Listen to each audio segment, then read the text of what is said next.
তুলসী দাস কে ছিলেন, তাকে কে ভগবান দর্শন দিয়েছিল, চলো জেনে নিই। গোস্বামী তুলসী দাস ছিলেন ভগবান শ্রীরামের পরম ভক্ত এবং রামচরিততম মানুষ গ্রন্থের রচয়িতা। তিনি জন্মেছিলেন 16তম শতাব্দীতে উত্তরপ্রদেশে রাজাপুর গ্রামে। ছোটবেলায় মা বাবা হারিয়ে অবস্থায় বড় হয়েছিল, কিন্তু শৈশব থেকেই তার মুখে শুধু একটাই নাম, রাম। তুলসী দাস ছিলেন শুধু কবি বা সাধক, তিনি ছিলেন এমন এক আত্মা যার হৃদয়ে শ্রীরামের প্রেমে সর্বদা জ্বলন্ত প্রদীপের মতো জ্বলছে। তাকে কে ভগবান দর্শন দিয়েছিলেন?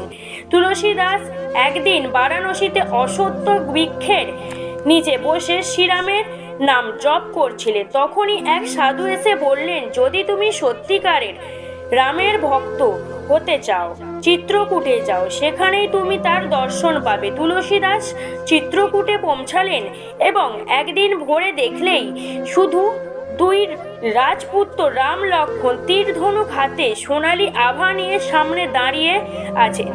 তিনি তাদের চিনতে পারলেন না, কিন্তু মুহূর্তে তাদের অদৃশ্য হয়ে গেল। পরে হনুমানজি তাকে দর্শন দিয়ে বললেন, যাদের তুমি দেখলে তারা ছিলেন তোমার প্রভু শ্রীরাম ও লক্ষ্মণ।